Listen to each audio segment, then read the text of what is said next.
Kau Tuhan yang tidak pernah meninggalkan hidup kami Bapa. Karena itu kami datang di hadapan Tuhan. Kami membawa seluruh hidup kami Tuhan. Di hari-hari yang terakhir ini biar Tuhan ajar kepada kami, untuk kami boleh semakin mengerti kebenaran-Mu, agar kami tidak diombang-ambingkan Tuhan, tapi kami tak berpegang teguh dalam firman Tuhan. Bahkan sampai di garis akhir ketika Engkau datang, Engkau dapati kami sebagai pemenang-pemenang kehidupan. Urapi hamba-Mu yang tidak ada apa-apanya, urapi setiap kami Tuhan. Di dalam nama Tuhan Yesus kami buka hati bagi firman-Mu, sama-sama katakan amin. Saudara, di tengah-tengah ya hari-hari yang mendekati kedatangan Kristus ini, banyak sekali penyesatan-penyesatan akan bermunculan. Ya, dan ya banyak orang yang terseret ya. Sampai kadang saya juga bingung, kok bisa ya tanpa sesuatu yang gak masuk akal itu dipercaya sama orang. Ya, bahkan yang bertentangan dengan firman Tuhan. Tapi hari ini saya ingin kita sama-sama belajar firman Tuhan. Hari ini firman Tuhan terambil dari 2 Timotius pasal yang kedua. Saya mau tanya dulu, yang sering mendengarkan khotbah-khotbah saya berapa banyak? Angkat tangan. Oh, puji Tuhan, hampir semuanya ya. Yang belum tolong subscribe ya channel saya, Debbie Basir TV ya. Saudara, ya saya datang berdua dengan suami saya. Jangan dilirik, ini suami saya. Dia yang paling ganteng malam ini. Ya, karena dia suami saya. Puji Tuhan, tadi kami naik kereta 4 jam. Ya, saya kaget ya, sekarang kereta Indonesia bagus ya. Saya angkat di Instagram semua gini, "Ibu, kayak di luar negeri ya." Saya bilang, "Iya, kalian mainnya terlalu jauh, makanya tidak melihat ya bahwa Indonesia ini sekarang sudah hebat." Amin. Tepuk tangan dong buat Indonesia. Ya, mainnya ke Swiss, ke Alaska, Amerika, nggak pernah naik kereta ke Purwokerto. Ternyata bagus keretanya ya. Tapi makannya tetap Indomie.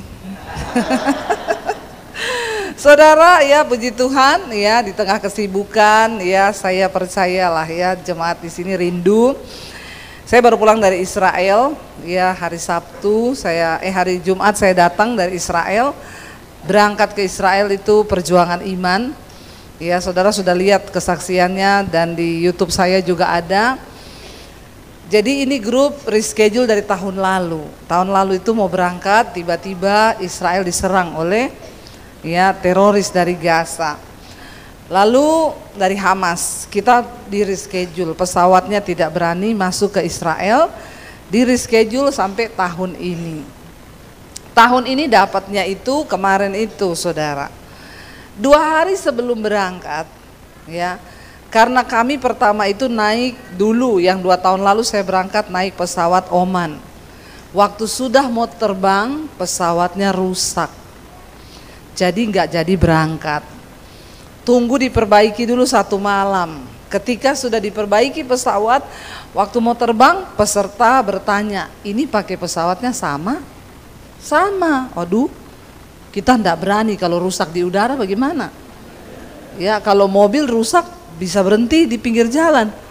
Nah, dan ini kerusakannya pesawat waktu itu adalah error sistem. Jadi bukan businya yang rusak terus diganti, bukan. Sistem komputerisasinya error. Makanya takut toh, itu kan kadang diperbaikinya nggak sekali 2 kali kan. Jadi waktu itu 6 orang batal nggak jadi terbang. Tapi puji Tuhan yang lainnya terbang.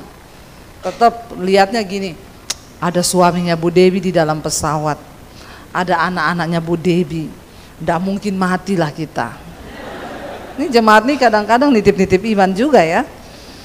Jadi mereka berani terbang. Saya bilang sama travelnya akhirnya, yang besok kita berangkat jangan pakai Oman. Nggak apa-apa pakai pesawat agak mahal, tapi aman. Pilih saja Emirates, transitnya di Dubai. Ya enak kan, Dubai juga ya, begitu masuk bandara Dubai itu kan bukit pencobaan yang pertama. Begitu masuk di bandara sudah ada Dior di situ, LV di situ, wah sudah belanja saudara. Pikiran manusia itu mau cari aman dan nyaman. Akhirnya yang kali ini kita pakai Emirates. Waktu Israel tahun lalu tiba-tiba diserang, Emirat itu embargo, dia nggak mau masuk Tel Aviv. Jadi rute kami dirubah, harus masuk lewat Dubai, lewat Aman. Nggak jadi masuk lewat Tel Aviv. Saya bilang, puji Tuhan, ya lebih aman lagi karena nggak lewat Tel Aviv, lewat Aman, Jordania. Ternyata di Aman juga tidak aman. Makanya jangan suka cari, bertobat ya. Bilang kanan kirimu, jangan suka cari aman. Nanti malah ndak aman loh hidupmu. Tapi manusia itu memang suka cari aman. Akhirnya dipindah ke Dubai 2 hari sebelum berangkat. Ya, baca berita Israel diserang dengan 200 rudal dari Iran. Saya aduh kenapa begini ya? Saya bilang sama suami saya, lah kita reschedule ini. Nggak bisa karena pesawatnya masuk lewat Dubai. Kalau kemarin masuk lewat Tel Aviv, bisa di reschedule. Waduh celaka dong kita ini berubah-ubah ya. Ya udah, saya bilang nggak bisa kak. Cobalah di reschedule. Nggak bisa, saya tanya travelnya. Coba kamu usaha reschedule. Nggak bisa bu, karena ini tetap berangkat kecuali bandaranya tutup. Ini kan bandara nggak tutup. Kalau ibu nggak mau berangkat ya angus semuanya. Saya bilang lah terus bagaimana? Saya berdoa Tuhan batalkan Tuhan. Batalkan, ini lagi perang ini, bagaimana saya berangkat ya? Pendeta sih pendeta ya. Lalu akhirnya sehari sebelum berangkat dapat kabar Dubai diterjang banjir, angin puting beliung, badai. Saya bilang puji Tuhan, pasti nggak jadi berangkat. Saya bilang sama travelnya, kamu cek loh, itu Dubai kan tempat pesawat Emirat punya bandara, dia pasti nggak bisa berangkat itu, pasti kacau di sana. Sudah Abuni, semua sudah diatur, tetap on schedule. Sampai hari ini nggak ada perubahan dari tiket. Jadi kita tetap berangkat, tetap. Dalam hati saya cilaka 12 pas. Saya bilang sama suami, begini aja. Kalau sebelum kita terbang, saya dapat kabar bahwa Israel menyerang balik Iran, saya tidak mau berangkat. Suami saya bilang, tapi kalau peserta mau berangkat tuh Dewi. Aku wegah. Kalau Israel menyerang balik ini kan berarti tantangan perang. Saya baca berita pesawat Rusia sudah standby di Iran dengan rudal-rudalnya. Waduh, bagaimana ini? Saya tunggu-tunggu kabar itu tidak datang juga. Sampai akhirnya kami di bandara sudah naik pesawat, tidak ada kabar. Ya udah akhirnya pesawat terbang. Waktu saya sudah duduk di pesawat, saya buka HP kan, pakai wifi dari pesawat, bisa tetap lihat HP. Teman kirim berita, ting masuk, Bu, Israel menyerang Iran siang ini barusan. Dia kirim lagi berita, ting, beberapa pesawat Emirat putar balik. Astaga Tuhan, saya bilang kenapa ini berita datang, saya sudah di atas pesawat, kan saya nggak bisa lompat. Saya bertanya sama Tuhan, kenapa Tuhan kasih berita begini, saya di atas pesawat Tuhan. Kenapa tadi kalau baru mau masuk pintu pesawat, saya dapat berita itu saya turun, bener-bener saya nggak mau berangkat. Tidak ada pilihan kan, saya bertanya kenapa Tuhan, cuma satu Tuhan jawab, jangan suka cari, karena yang kau takutkan itu belum tentu terjadi. Ya udah saya cuma berdoa saja. Ya, terima kasih Tuhan, terima kasih. Lagi begitu dikirimi temen, kemarin ngeri banget ya itu Dubai punya angin puting beliung. Dikirimi masuk semua ke HP saya nonton. Waduh, ya pesawatnya tergenang di bandara, angin puting beliung. Dia bilang gini, nggak apa-apa Bu, jangan-jangan nanti Ibu mau landing ada angin puting beliung loh di bandara. Memang manusia itu suka hanya menakut-nakuti saudara ya. Saya sudah berpasrah, saya kembali, Tuhan hidup matiku di tangan Tuhan. Kalau hidupku ini masih berdampak, belum mati toh. Tapi kalau saya ini sudah tidak berdampak lagi ya, sudah selesai tugas saya. Ya udah Tuhan panggil. Makanya hidup itu harus yang ingin umur panjang berapa banyak? Hidup harus berdampak ya. Akhirnya sudah kami masuk, ternyata sampai di Dubai, benar saudara. Saya baru kali itu lihat Dubai jadi bandara seperti itu. Orang semua tidur di lantai. Biasanya Dubai kita masuk itu indah, toko-tokonya keren, tidak ada toko yang buka. Penumpang tidur bergelimpangan di lantai. Saya baca berita 15.000 penumpang stuck di Dubai. Bayangkan di bandara 15.000 orang stuck. Saya baca berita. Dari Emirates itu mereka dikasih hotel. Hotel di pinggir bandara semua sudah full. Saya berdoa, kita antri panjang mau ngambil boarding. Kami harus terbang lagi ke Jordan. Belum keluar penerbangannya, belum keluar boardingnya. Antri saudara dari jam 2:30 sore sampai 11:30 malam. Bayangkan itu. Saya bilang sama peserta saya, jangan bersungut-sungut, siapa suruh mau berangkat. Toh? Diam, tutup mulutnya, jamu, jaga mulut semua saudara. Sampai pesawat, sampai pegawainya Emirates pingsan di depan mata kami. Lagi ngetik-ngetik itu udah pingsan, saya bilang dia aja udah pingsan, masa kamu marah-marah? Diam semuanya. Grup yang di sebelah saya satu pesawat sama kami dari Jakarta, orang Indonesia. Bu, ibu punya dapat boarding? Dapat, puji Tuhan lagi antri boarding, beberapa sudah keluar. Ibu berangkat kapan? Besok pagi jam 7 kami terbang ke Aman. Kami 17 orang bu, disuruh nginap di Dubai 6 hari. Tidak ada penerbangan. Padahal kami punya travel tour ini mau ke Loders itu juga cuma 6 hari. Lah kalau kita suruh nginap 6 hari di Dubai, ya bakbo tuh. Berarti kan di sana angus semua, hotel-hotel yang sudah di booking semua kan udah dibayar. Dan jadi bagaimana? Ya udah kita tunggu di sini. Waktu kami pulang dari Israel, ketemu mereka, satu pesawat pulang. Saya tanya, jadi kemarin jadi ke sana, boro-boro bu, koper kita 20 hilang bagasi. Bersyukur saya satu grup saudara, 70 orang. Semuanya terbang, tidak ada bagasi yang ketinggalan, tidak ada yang tertukar, tidak ada yang hilang. Kita masuk Israel, jangan tepuk tangan dulu pak. Sabar, sabar. Dibilang jangan tepuk tangan, malah tepuk tangan loh. Piye yo. Saudara, kita masuk Israel, cuma kita satu-satunya grup yang datang ke Israel. Biasanya di setiap tempat itu ribuan orang ngantri mau foto itu di kuburan Yesus. Saya selama bolak-balik ke Israel belum pernah masuk ke kuburan Yesus itu karena males, orang ribuan di situ antri kan. Judis dibilang lagi, 1 menit toh berdiri depan kubur foto cepat 1 detik. Kemarin sampai berjam-jam dalam kuburan. Tidak ada yang usir saudara. Karena cuma kami. Jadi kita tuh datang masih ditutup itu garden tomb. Telepon dulu guide-nya. Kita sudah di depan, boleh bukain pintu baru datang orangnya. Ting ting ting ting, bukain pintu khusus buat grup kita karena memang tidak ada grup. Semua tempat benar-benar kita VVIP, tidak ada orang, cuma kita. Ya, tidak terjadi apa-apa. Orang tanya, bu, bagaimana di sana perang? Tidak ada rudal, tidak ada. Kita nggak ketemu apa-apa. Makanya saya bilang saudara ya, seringkali kita ini sudah ketakutan, padahal ketakutan itu tidak terjadi. Ya. Satu-satunya cara kita bisa tolong Israel, berangkatlah saudara ke sana. Saya nanti Oktober berangkat lagi saudara ya. Jadi kalau ada jemaat Misbah Doa yang mau ikut, bisa ikut saya ya. Ya boleh, itu anginnya dikasih ke saya ya. Memang sekarang ini panas. Tadi saya datang, kata Bapak, Purwokerto panas bu. Saya bilang bukan cuma Purwokerto ini Pak yang panas. Seluruh dunia panas, karena neraka mulai terbuka.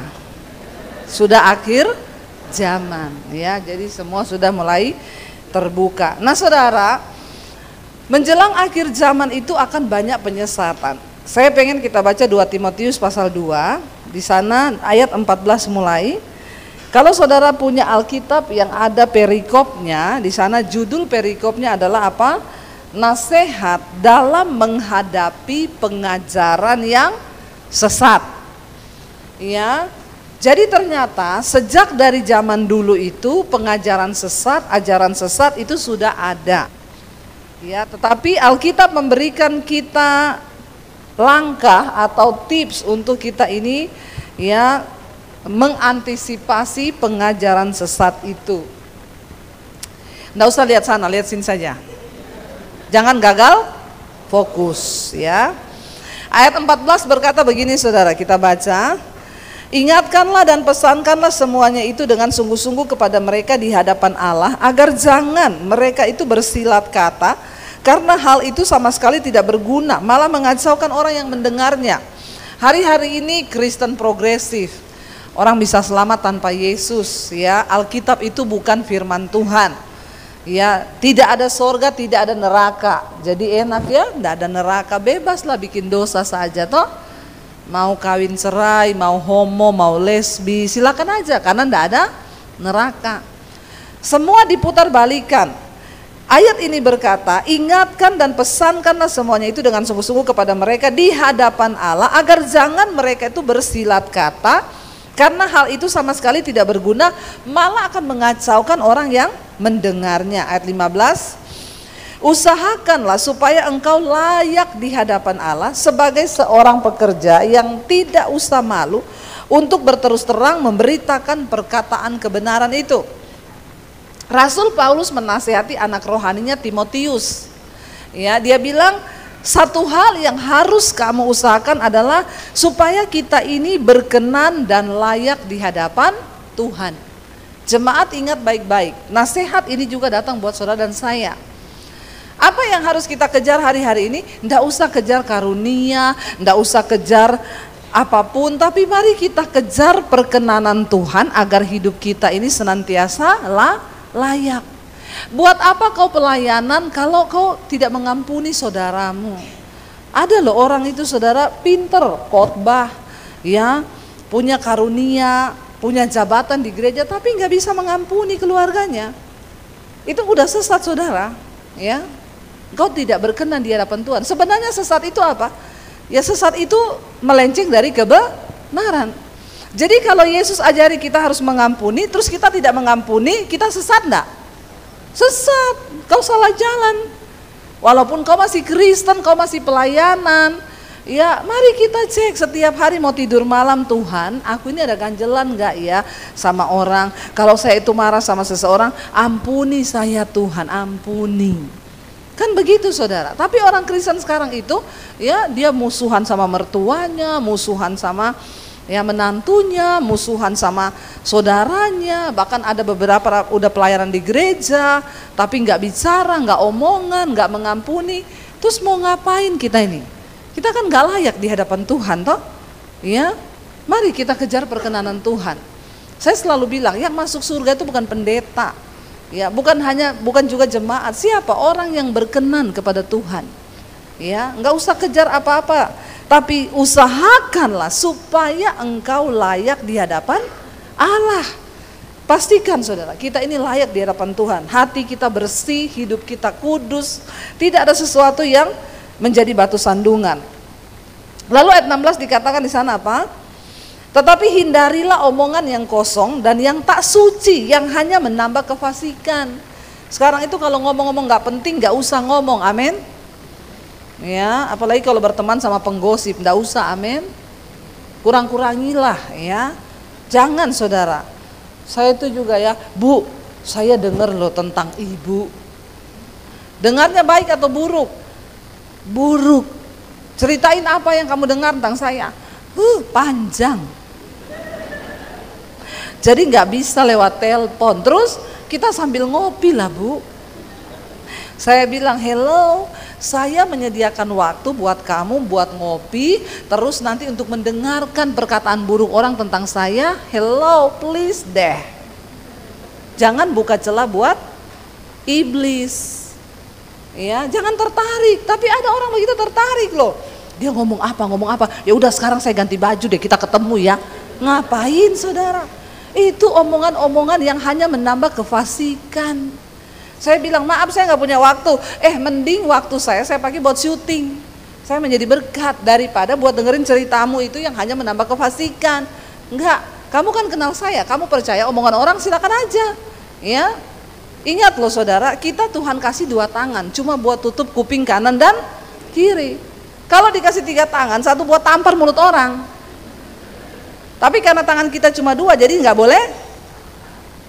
Amin. Tutup kuping kanan kiri aja. Hidup ini begitu.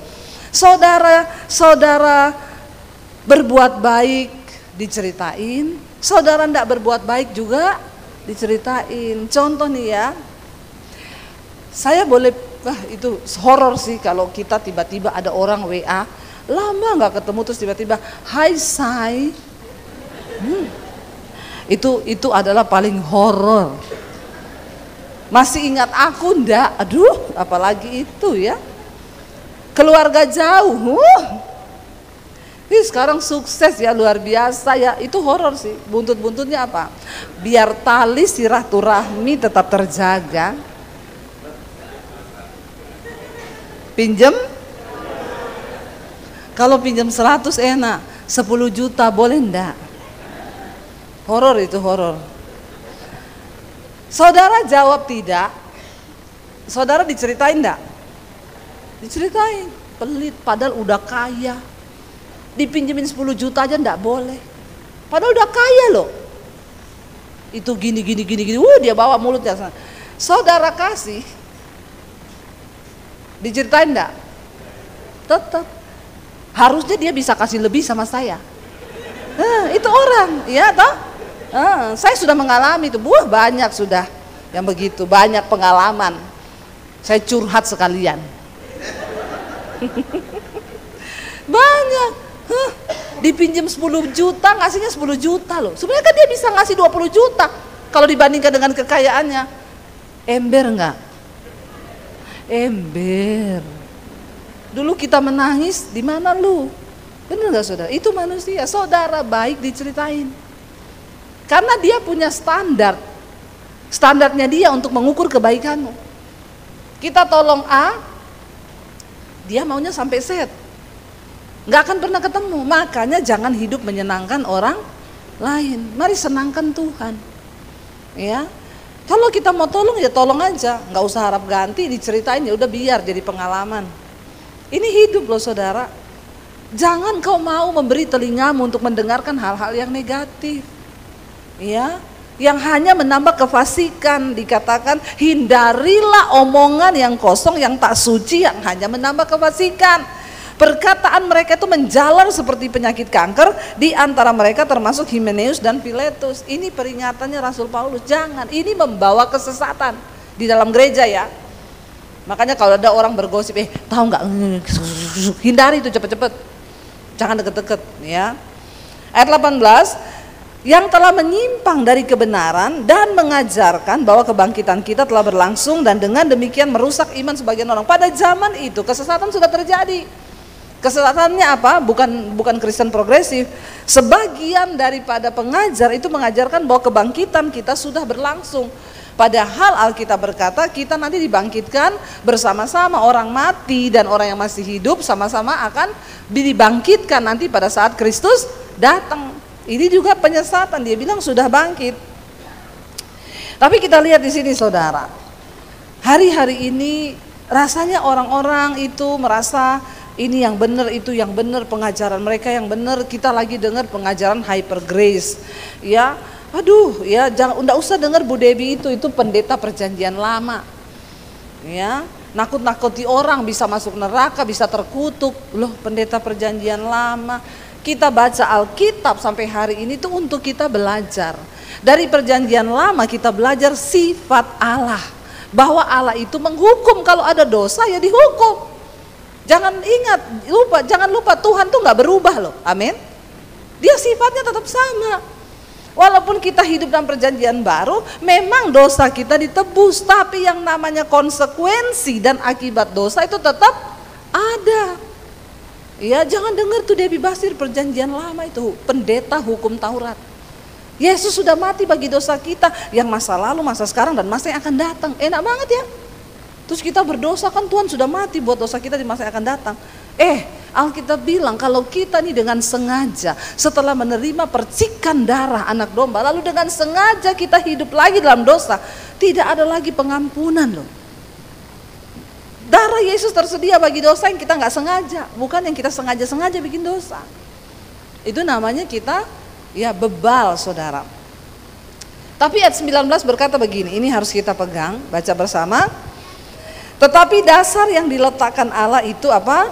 teguh dan materainya ialah Tuhan mengenal siapa kepunyaannya, dan setiap orang yang menyebut nama Tuhan hendaklah meninggalkan kejahatannya. Di antara semua yang hadir ini, ya, mungkin tidak semua bisa masuk surga, tidak semua. Tapi yang pasti di antara kita semua yang hadir malam ini, Tuhan itu tahu siapa milik kepunyaannya. Jangan terlalu pede merasa, saya ini anak Tuhan loh, Tuhan tuh mengenal aku loh, Tuhan tahu siapa aku. Jangan terlalu pede saudara, karena belum tentu kita mengenal Tuhan. Tapi apakah Tuhan mengenal kita? Ya, kayak yang saya cerita, saya naik Grab pelayanan. Pagi-pagi naik Grab dari Jakarta Selatan saya ke daerah Jakarta Pusat. Cari Grab, dapat sopir Grab badannya tatoan semua. Ibu mau kemana? Pagi-pagi begini jam 6 mau ke gereja. Jauh amat dari Jakarta Selatan ibu ke Jakarta Pusat, nggak ada gereja yang dekat kah? Saya ini pendeta, makanya saya mau khotbah itu diundang di situ. Oh ibu pendeta, saya juga Kristen loh bu, sama loh kita. Oh kamu Kristen, puji Tuhan. Kamu nggak ke gereja? Oh dia bilang gini, ke gereja, buat apa bu ke gereja? Ya cari Tuhan lah. Dia ketawain saya saudara. Tuhan kok dicari-cari. Terus saya bilang, oh jadi nggak perlu cari Tuhan? Nggak usah lah bu, saya nggak pernah cari-cari Tuhan. Kenapa? Tuhan ada di hati. Saya agak malu loh saudara, malu loh saya. Saya ini hamba Tuhan, lalu dipermalukan sama ya sopir Grab yang badannya tatoan, yang ketawain saya ngomong, Tuhan kok dicari-cari. Saya nggak pernah cari-cari Tuhan bu. Kenapa kamu nggak cari Tuhan? Tuhan di hati. Berarti ibu pendeta nggak yakin kalau Tuhan di hati. Wah saya keskakmat saudara. Dia bilang, saya ya bu, biarpun saya mabok, saya ini kan kalau malam minggu itu tak kayak tadi malam, saya tuh mabok bu. Tapi saya bu, walaupun mabok, saya nyanyi lagu rohani loh. Keren ya, keren loh. Mabok nyanyi lagu rohani saudara ya, keren loh itu. Ya, ngeri loh. Ya, saya bilang, wih luar biasa ya. Iya, saya ini biar mabok ingat Tuhan. Saya bilang jangan-jangan kamu ingat Tuhannya itu cuma kalau sadar nggak pernah ingat Tuhan. Lalu saya pikir, Tuhan, masa saya kalah sama omongannya dia ini? Saya tahu orang ini tidak benar, tapi kok dia skakmat saya begitu. Akhirnya saya bilang sama dia, yo kalau kita nggak perlu cari Tuhan, kenapa Alkitab menulis ya, carilah Tuhan selama ia dekat, carilah Tuhan selama ia berkenan untuk ditemui, berserulah kepadanya selama ia dekat. Saya bilang sama dia, iya tapi ibu ngapain cari Tuhan? Tuhan tuh di hati. Lalu saya tanya dia, oke mas, kalau kamu bilang Tuhan di hatimu, kamu pede banget. Pertanyaan saya berikutnya, apakah kamu ada di hati Tuhan? Karena Alkitab berkata, banyak orang berkata mengenal Tuhan, tapi dia tidak dikenal Tuhan. Makanya Yesus berkata, pada di hari-hari terakhir akan banyak orang datang di hadapannya dan berkata, Tuhan, aku melakukan mujizat demi namamu, aku usir setan demi namamu, aku bernubuat demi namamu. Tapi Tuhan bilang, enyahlah engkau daripadaku, aku tidak pernah mengenal engkau, pembuat dosa dan kejahatan. Saya bilang, saya takut mas ini cuma ngaku-ngaku mengenal Tuhan, tapi kau tidak dikenal Tuhan. Kau mengaku Tuhan ada di hatimu, tapi kau tidak ada di hatinya Tuhan. Lalu dia diam, dia bilang, itu dia bu yang saya takuti juga. Ya, masa pendeta kalah ya pak ya? Saudara, ya jangan sampai kita ini menyesal. Alkitab dengan jelas berkata di sini, saudara, firman Tuhan bilang, Tuhan itu dasar yang diletakkan Allah itu teguh dan materainya ialah, ini loh materainya itu ialah Tuhan itu mengenal siapa milik kepunyaannya, dan setiap orang yang menyebut nama Tuhan itu hendaklah meninggalkan kejahatannya. Walaupun pemain keyboard, pemain drum, pemain gitar, pemain bass belum tentu dikenal Tuhan. Walaupun pengkhotbah belum tentu Tuhan mengenal saya. Materainya itu apa saudara? Tuhan yang kenal kita loh. Walaupun pendetamu kenal kau, belum tentu Tuhan kenal kau. Jaminan apa untuk supaya kita dikenal Tuhan? Jelas ayat ini berkata, setiap orang yang menyebut nama Tuhan hendaklah apa? Meninggalkan kejahatan. Itu materainya. Kalau kita hidup dalam kekudusan, kita membuang semua dosa, kejahatan yang dalam diri kita, barulah nama kita dikenal Tuhan dan tercatat di dalam buku kehidupan. Jadi main keyboard aja enggak cukup, main gitar aja nggak cukup, main bass aja nggak cukup, nari-nari di sini tuh nggak cukup, worship leader, singer, khotbah seperti saya pun tidak cukup membuat kita dikenal Tuhan. Kalau kita nggak membuang dosa, ya maka sia-sia saudara. Saudara sudah dengar kesaksian saya bertobat terima Yesus tahun 95, papi saya haji, ya dulu saya dari kecil Muslim. Ya, walaupun ada orang-orang yang memfitnah tuh nggak benar, kesaksiannya tuh bohong, itu dia nggak Muslim. Saya punya keluarga masih lengkap, kakak saya belum meninggal, masih ada semuanya. Ya, Haryanto Basjir, Ferry Basjir, Dewi Nancy Basjir, Debbie Basjir, adik saya Celi Basjir yang kecil. Kami semua Muslim dari kecil. Saya terima Yesus tahun 95 saudara. Waktu saya terima Yesus itu, saya tadinya mau bunuh diri. Saya merasa hidup saya hancur, saya banyak dosa. Tapi akhirnya Tuhan selamatkan saya karena saya berseru kepada Tuhan. Saya heran, ketika saya mau bunuh diri, ada sebuah pertanyaan di dalam hati saya, siapa Tuhan itu? Ternyata itu dianggap Tuhan sebagai sebuah iman, karena saya ingin cari tahu siapa Tuhan. Siapa Tuhan itu, saya bilang. Saya nggak puas hanya dengan beragama. Karena agama tidak menyelamatkan orang, termasuk agama Kristen. Walaupun engkau beragama Kristen, nanti ini lagi khotbah saya dipelintir. Memang zaman sosial media sekarang ya, nanti dipelintir lagi. Agama Kristen tidak menyelamatkan. Tuh kan Debbie Basir ngomong. Dia nggak putar penjelasannya di belakang. Nanti diputar balik semua itu sekarang itu banyak saudara. Orang-orang memutar balik fakta. Ya, makanya Yesus berkata, bukan orang yang berseru padaku Tuhan, Tuhan yang akan masuk dalam kerajaan sorga. Siapa orang yang berseru kepada Yesus Tuhan itu agama apa? Cuma agama Kristen yang menyebut Yesus itu Tuhan, yang lain enggak. Berarti ayat itu ditujukan buat pengikut Kristus. Ya, ketika saya mengenal Tuhan, ketika saya belum mengenal Tuhan, saya ada satu di hati saya pertanyaan, siapa Tuhan itu yang menciptakan saya? Kenapa diciptakan saya cuma untuk berdosa, lalu ketika saya jatuh dalam dosa saya mau bunuh diri? Saya tahu kalau saya bunuh diri saya pasti masuk neraka. Ya, di mana Tuhan itu? Kalau saya masuk neraka terus dia puas gitu? Lalu pertanyaan itu terus di dalam benak saya saudara. Sampai satu malam, ya saya sudah tulis surat buat orang tua saya minta maaf kalau saya mengambil keputusan untuk bunuh diri, karena ada begitu banyak hal yang terjadi dalam diri saya yang mami papi tidak tahu. Saya ini dipukuli dari kecil saudara, papi saya galak sekali.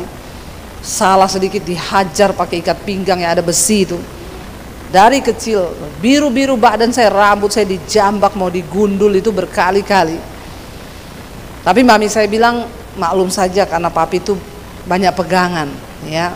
Ilmu hitam, terutama ketika papi saya belajar ilmu kebal, itu yang bikin dia tiap hari marah. Makanya tiap hari yang marah-marah di sini itu pasti ada ilmu kebal itu. Ya bapak-bapak, ada yang marah-marah tiap hari? Enggak ya, orang-orang Purwokerto itu halus ya, lembut toh, ya enggak? Ya, ibu-ibu suaminya semua halus ya, atau makhluk halus ya? Beda tipis. Tapi kayaknya lembut-lembut lah orang Purwokerto itu, mirip-mirip orang Solo. Ya Pak ya, suami saya ini kan Solo Pak, halus, kalau marah permisi. Iya, dia kalau mau marah, aku boleh marah nggak saya? Ya, saya bilang marah-marah aja, nggak usah permisi, marah gitu loh. Ngapain nanya ya, orang Solo begitu. biar kakinya diinjak. Permisi, kaki Bapak di atas kaki saya. Ya, saudara, papi saya tuh tiap hari marah, ya. Dan saya baru tahu ketika mami saya bilang begitu. Saya disuruh mengerti. Ya, seringkali orang tua tuh berharap anak mengerti orang tua. Padahal orang tua juga nggak ngerti, anak itu juga banyak masalah loh. Ada banyak rahasia dalam hati anak yang kadang kita tuh nggak tahu. Lalu ketika waktu itu saya ternyata menyimpan kepahitan demi kepahitan, dipukulin itu saya simpan, lalu memberontaklah saya. Saya hidup ya dengan kemauan saya sendiri, saya pikir saya bebas melakukan apa aja itu semau-maunya saya.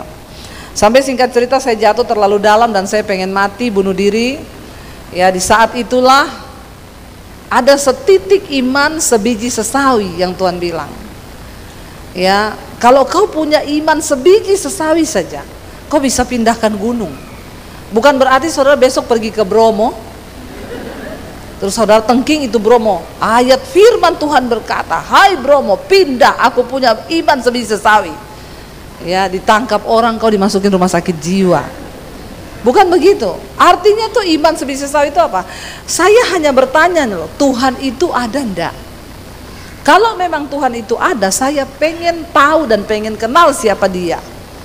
Dan itu diperhitungkan sebagai sebuah kebenaran. Artinya pindahkan gunung itu apa? Saya dulu ini udah mau mati, bunuh diri. Tapi karena ada iman, Tuhan perhitungkan itu. Iman yang kecil itu menghasilkan dulu gunung masalah yang saya hadapi. Tapi hari ini seorang Debbie Basir bisa berdiri menyampaikan kebenaran. Itu hasil dari iman yang sebiji sesawi itu. Yang dulu harusnya saya mati, tapi sekarang Tuhan memuliakan. Katakan amin. Itu saudara artinya. Jangan putus asa. Akhirnya saya bertanya siapa Tuhan, dan Tuhan melihat itu sebagai sebuah kebenaran. Singkat cerita, ketika saya menangis, habis tulis surat buat orang tua saya bertanya, siapa kau Tuhan? Sebelum aku mati, tunjukkan dirimu kepada saya. Ya, orang kalau mau bunuh diri minta ketemu Tuhan, pasti nggak jadi bunuh diri, karena sudah ketemu. Karena kunci dari perubahan hidup seseorang itu adalah ketika dia bertemu Tuhan. Kalau ada orang Kristen yang hidupnya nggak berubah-berubah, itu saya jamin belum ketemu Tuhan. Seseorang yang bertemu Tuhan, hidupnya pasti berubah, kelakuannya pasti berubah. Ada perubahan dalam dirinya yang bisa terlihat.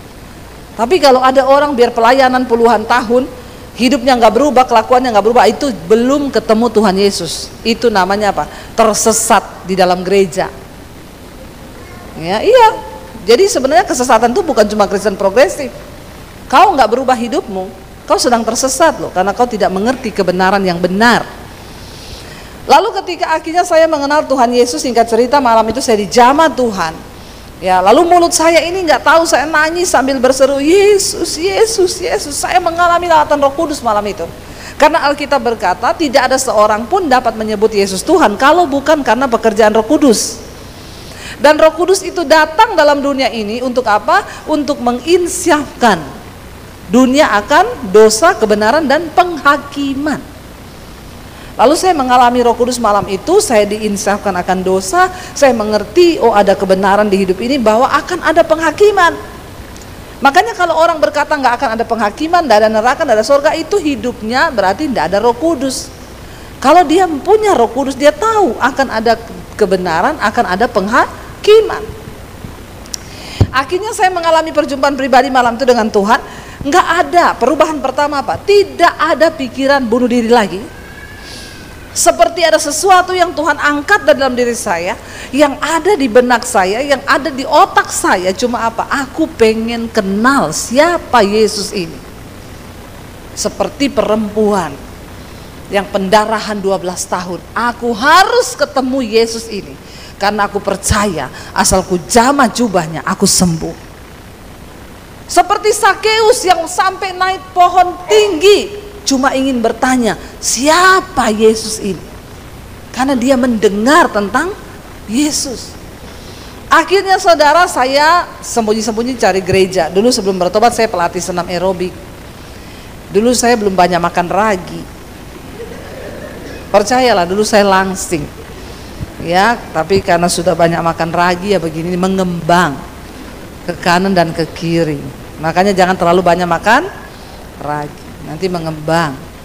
Ya, lalu saya pergi ke gereja, saya pakai baju senam dari rumah karena saya takut ketahuan. Papi saya itu punya pedang panjang 1,5 meter di bawah kolong tempat tidur.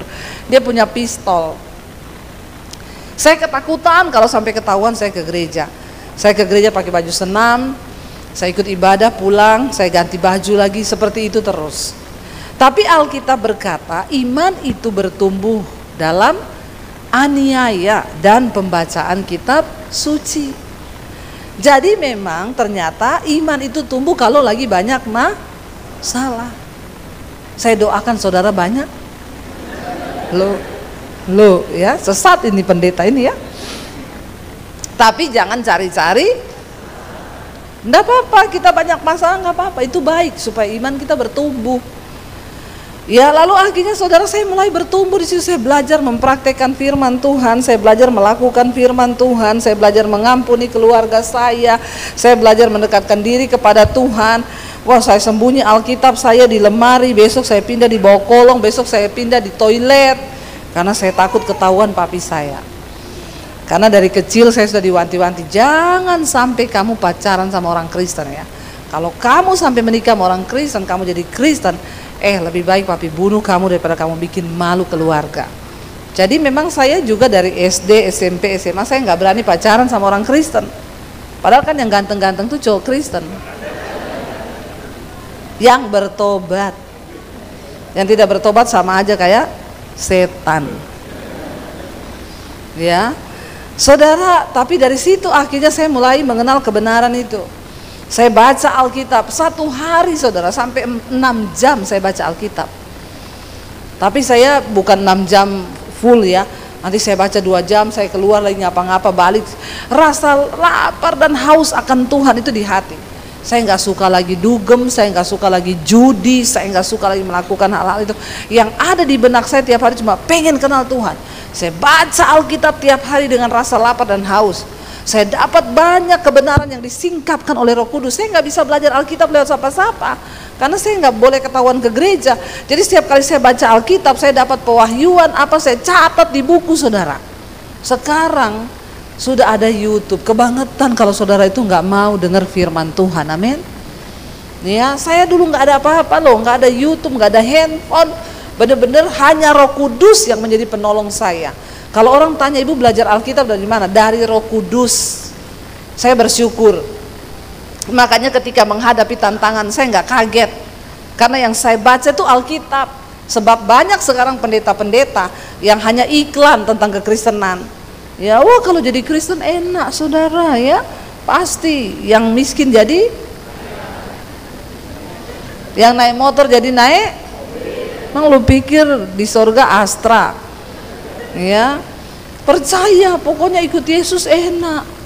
Kalau saudara masih bilang ikut Yesus enak, berarti saudara belum sungguh-sungguh ikut Yesus. Karena Yesus berkata, kalau engkau ingin jadi muridku, sangkal dirimu, pikul salibmu, ikut aku. Yesus nggak menawarkan yang muluk-muluk, marilah denganku maka kau akan jadi enak tanpa masalah. Itu iklan itu. Yesus bilang, ingin jadi muridku, sangkal dirimu, pikul salibmu, ikut aku. Saya mau tanya, sangkal diri itu enak atau tidak? Menyangkal diri itu enggak enak. Saya harus menyangkal saya ini bukan Debbie Basir yang dulu. Rasul Paulus bilang, aku hidup tapi bukan aku lagi yang hidup, melainkan Kristus yang hidup di dalam aku. Ya, jadi kita ini harus selalu ya melakukan firman Tuhan tuh tidak gampang dan tidak enak. Kalau saudara masih bilang enak, itu berarti engkau belum sungguh-sungguh ikut Tuhan Yesus.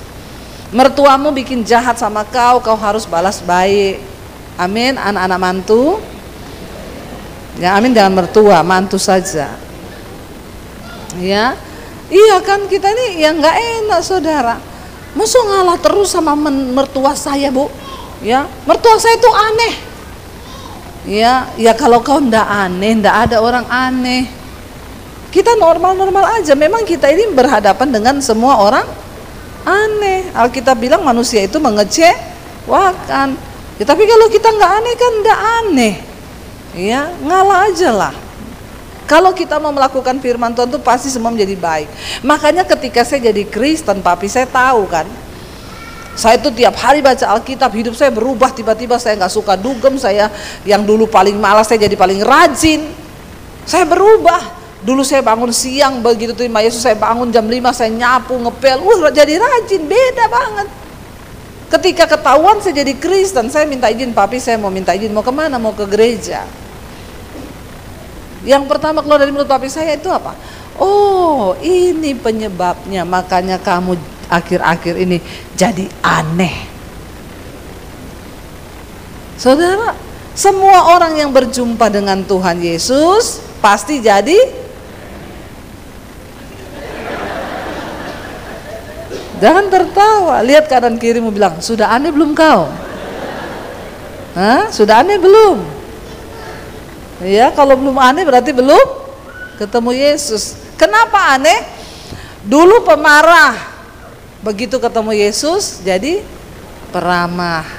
Aneh enggak? Aneh. Dulu bangun pagi, sekarang bangun pagi, ku mengucap syukur dan aneh enggak? Aneh ya, aneh loh dia tuh. Dulu marah-marah terus, sekarang nyanyi-nyanyi terus. Dulu pelit, pelitnya itu sampai melitit. Ya, ngerti enggak bahasa melitit? Tanya sama orang Solo.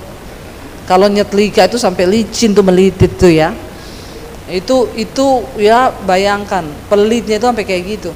Setelah ketemu Tuhan Yesus nggak pelit lagi, rajin menabur, memberkati. Aneh enggak?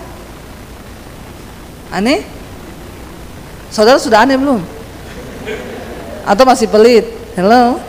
Alkitab bilang yang masuk neraka itu bukan hanya homo, lesbi, banci, pemburit, bukan orang berzina aja. Orang kikir tidak mendapat bagian dalam kerajaan sorga. Bilang kanan kirimu, jangan pelit kau, masuk neraka loh. Amin. Orang kikir tidak masuk sorga loh. Ada ayatnya, jangan main-main loh. Ya, saya ini sudah semua saya itu dulu. Tapi begitu ketemu Tuhan Yesus, dengar orang cerita susah sedikit, susah ya kamu, aku pengen bantu ya, bantu. Dan kalau engkau memberi, engkau pasti akan diberkati Tuhan. Ya, lihat orang yang berkesusahan, keluargamu yang bisa kau tolong. Ada ponakanmu yang gak sekolah, engkau tolong. Ya, Tuhan berkati saudara. Karena hidup ini bukan hanya tentang kita kan. Dulu apalagi malas, setelah ketemu Yesus jadi rajin. Ya, ada buah gitu. Maka papi saya bilang, oh ini tuh penyebabnya, makanya kamu jadi aneh. Dulu suka dugem keluar malam, sekarang nggak lagi, di rumah terus. Aneh. Bapak-bapak dulu sukanya keluyuran. Ya, setelah ketemu Tuhan Yesus di rumah terus sama istri, bersukacita, doa bareng. Tuh istri-istri itu semua pada mengeluh sama saya. Bu, kenapa ya ngajak suami-suami doa itu susah sekali. Tapi di sini enggak ada. Semua suami di Purwokerto ini suka berdoa. Insya Allah. Ya, enggak lah ya saudara. Kalau kita ini punya Tuhan Yesus, keluarga kita berbahagia. Saya mengalami perubahan hidup. Ya, apa yang dulu merupakan keuntungan bagiku, kata Rasul Paulus, sekarang aku anggap rugi karena pengenalan akan Kristus Yesus Tuhan itu lebih mulia dari segala-galanya. Malah apa yang dulu merupakan keuntungan sekarang aku anggap sampah. Aku tinggalkan itu karena Kristus. Yang masih suka judi tinggalkan. Yang masih selingkuh, tidak adalah di Purwokerto orang selingkuh ya. Masa ada orang selingkuh di Purwokerto? Tidak ada toh? Tidak ada yang ngaku. Ya, hati-hati loh saudara. Kita ada di hari-hari yang terakhir ini. Tinggalkan dosa, buang semua kenajisan. Kenapa? Karena ayat tadi berkata, Tuhan itu tahu siapa milik kepunyaannya. Mau kita ngomong rohani, mau kita ngomong apa, Tuhan tahu. Soalnya sekarang tuh banyak yang aneh-aneh juga. Ada bapak-bapak selingkuh sama janda muda. Istrinya lapor ke saya, "Bu, suami saya itu selingkuh sama janda." Waktu saya tegur, dia bilang begini, Alkitab bilang kita harus memperhatikan janda-janda. Pakai ayat loh dia. Ya, saya bilang, "Ibu jawab sama suamimu." Ada terusannya. Rasul Paulus bilang, perhatikanlah janda-janda, janda yang benar-benar janda yang sudah tua. Itu adalah janda. Kalau janda muda bukan diperhatikan, itu namanya nafsu. Itu kan ibadah menikahi janda muda. Itu nafsu, bukan ibadah. Kalau kau nikah sama janda tua, itu ibadah itu. Nikahi janda tua sana. Kau pelihara tuh janda tua, itu ibadah. Aneh-aneh saudara ya. Nanti kalau saya nggak perhatikan dia, siapa yang akan perhatikan dia dan anaknya? Kasihan loh, dia nggak punya siapa-siapa. Alkitab bilang kita harus mengasihi janda. Hati-hati bapak-bapak. Tuhan tahu siapa milik kepunyaannya. Anak-anak muda juga jaga hidupmu dalam kekudusan. Makanya suami istri harus kuat dalam Tuhan, harus berdoa bersama, harus mesra terus walaupun sudah tua, ya, amin. Jangan sampai kita kehilangan kasih Kristus. Setiap hari pelukan 5 menit. Gak bisa 5 menit Bu, kelamaan 1 menit. Ini kok ketawa kayaknya ini hal yang mustahil ya. Saya ditertawain. Saya dengan suami sering itu saudara, ya, saling berpelukan, saling mendoakan. Terima kasih Tuhan buat suami yang luar biasa. Terima kasih buat istri yang luar biasa. Siapa yang bisa mengharmoniskan rumah tangga kita? Ya kita sendiri toh. Karena ada Kristus dalam diri. Dulu saya sama suami saya ribut terus. Ribut pertama kali menikah. Kita nih ketemu di gereja. Saya pikir ketemu di gereja pasti kalau berantem dia hamba Tuhan, saya hamba Tuhan toh. Wah, ini kalau berantem pasti haleluya kau. Puji Tuhan memang. Ya, bayangan saya itu. Nanti kalau sudah marah besar, wah, bahasa roh keluar toh. Nikah sama hamba Tuhan ini. Pasti itu begitu. Ternyata kita ini ketemunya di gereja loh. Ya, kurang kudus apa coba? Jadi kalau ditanya Ibu Dewi dulu ketemu sama suami di mana? Di gereja. Ya, beda kan ditanya ketemunya di mana dulu? Di terminal. Ini kok kayak mau cari preman ya? Kita ketemu di gereja, kurang apa? Dia hamba Tuhan, saya hamba Tuhan. Ketika hidup bersama, makanya benar Yesus bilang, tidak gampang. Dia bukan lagi 2, melainkan dalam proses menjadi satu ini tuh artinya apa saudara?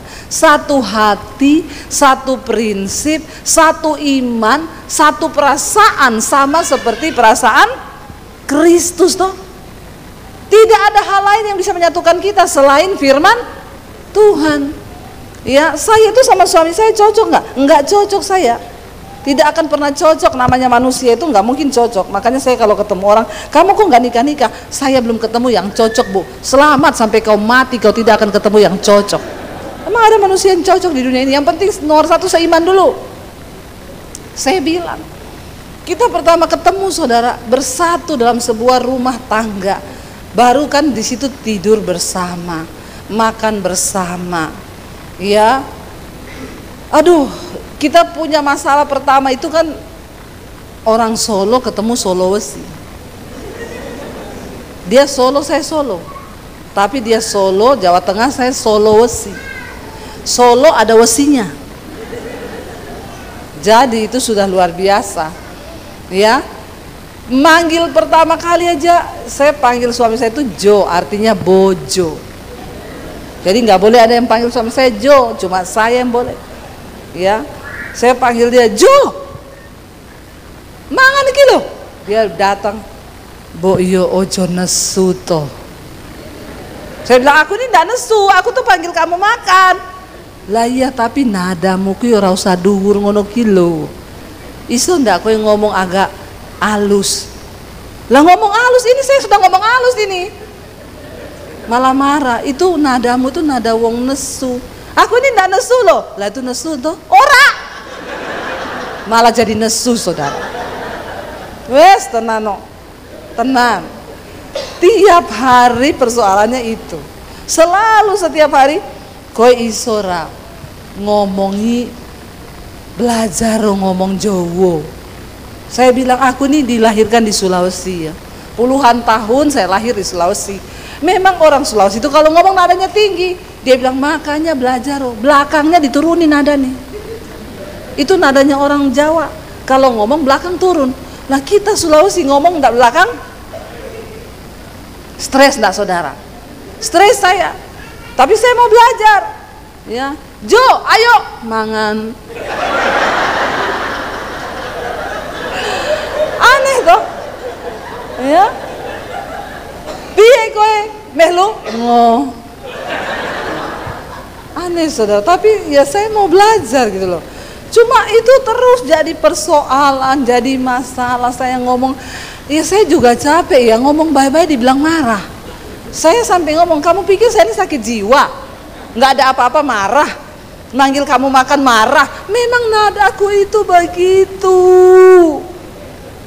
Saya juga akhirnya ngomong dia, coba kamu ngomong Sulawesi, bisa enggak? Saya tuntut kamu ngomong belakangnya tinggi yo. Nggak bisa saudara, nggak bisa. Nggak bisa ngomong tinggi, belakangnya itu suruh tinggi, nggak bisa. Saya bilang seperti halnya kamu sulit ngomong Sulawesi, demikianlah saya sulit. Apa itu? Ngomong Jawa saudara. Tapi ya rumah tangga untuk beradaptasi kami itu sulit banget. Ya dari segi makanan, orang Solo itu maunya manis semua. Ya, masa ayam kecap masih dikasih gula. Coba kurang apa itu kecap manisnya saudara. Masih dikasih gula loh. Ya, orang Sulawesi ndak ada masa pakai gula, asin pedes semuanya. Orang Solo manis ndak pedes. Jadi saya pertama kali menikah stres saya.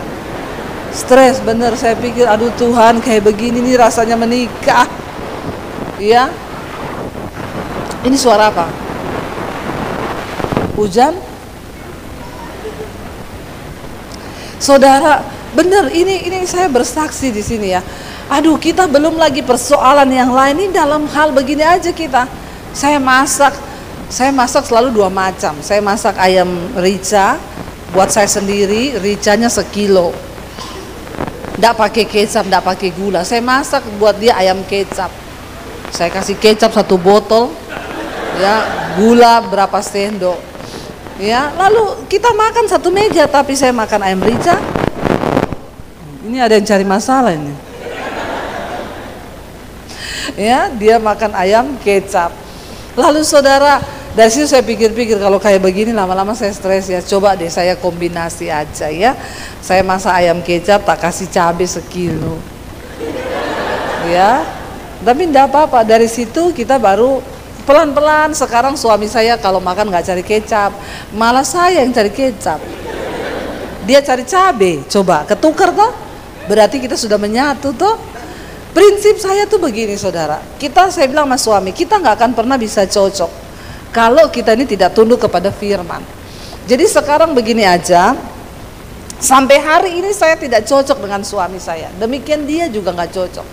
Setiap hari ada hal yang bisa bikin kita ribut. Tapi ketika satu komitmen kita, ayo saya mau tunduk kepada firman, kamu juga tunduk kepada firman. Maka firman ini yang akan mencocokkan kita. Amin. Ketika kita komitmen untuk hidup melakukan firman, makanya ayat tadi itu berkata, Tuhan itu tahu siapa milik kepunyaannya. Artinya ketika kita hidup menyebut nama Tuhan, maka kita harus meninggalkan semua kejahatan kita. Dalam rumah yang besar, ayat 20 dikatakan, itu bukan hanya terdapat perabot dari emas dan perak, melainkan juga dari kayu dan tanah. Yang pertama dipakai untuk maksud yang mulia, yang terakhir untuk maksud yang kurang mulia. 21, jika seseorang menyucikan dirinya dari hal-hal yang jahat, ia akan dipandang, ya, dia akan menjadi perabot rumah yang mulia untuk maksud yang mulia, ia dikuduskan, dipandang layak, dan dipakai tuannya untuk disediakan setiap pekerjaan yang mulia. Saudara, hari-hari ini kita harus mencapai perkenanan Tuhan. Caranya bagaimana? Mari kita tinggalkan dosa, mari kita berusaha menjadi perabot di rumah dengan tujuan yang mulia. Saya percaya saudara, tidak ada orang hebat yang dihasilkan dengan kemudahan. Waktu kita mau bergumul melawan apa? Bukan melawan tetanggamu, bergumul melawan diri sendiri. Menanggalkan ego, menanggalkan amarah, menanggalkan semua kebiasaan kita untuk kita taklukkan kepada firman Tuhan. Waktu kita menjadi pelaku firman, disitulah Alkitab berkata kita ini menjadi milik kepunyaan Tuhan. Mari setiap Purwokertonya aneh-aneh ya. Saudara, tapi menghibur ya. Itu kayaknya udah mau ngomong Bu Debi sudah habis jamnya ya. Tuh saya bingung sampai di mana tadi tuh. Saudara ya, mari kita ini kalau mau tidur malam itu loh, Tuhan ya, apa yang belum beres dari hidupku. Kita nggak tahu, siapa tahu malam ini kita udah nggak bangun, benar nggak? Jangan sombong dengan berpikir saya itu hidup masih lama. Saudara, yang namanya kematian itu bisa datang kapan saja. Tapi kematian bukanlah sesuatu yang menakutkan bagi orang yang percaya kepada Kristus. Jangan takut dengan kematian. Kematian adalah sarana untuk kita berjumpa dan bersatu dengan Tuhan. Ya. Tapi pastikan hari ini kita ini hidup layak di hadapan Tuhan. Supaya kapanpun kita dipanggil. Kalau saya bicara tentang kematian, yang muda-muda jangan melirik sama opa-opa yang rambut putih ya. Terus kau berkata kayaknya dia duluan nih. Ya, mati itu ndak lihat umur. Sekarang itu anak-anak muda itu banyak masih muda udah kena diabetes, ya udah kena stroke. Hari-hari ini banyak berita umur 20, 21 kena stroke karena kebiasaan hidup yang gak sehat, begadang, minum itu boba-boba, minum segala macam yang manis-manis. Kematian itu bisa datang kapan saja. Kalau saya bicara tentang kematian, jangan melirik sama yang tua. Jangan juga merasa sombong karena kau pikir saya ini sehat. Wah, kolesterol saya tuh terus Bu, saya kontrol. Darah saya juga normal. Saudara, sehat itu, sakit itu bukan syarat mati loh. Karena banyak orang sehat juga mati.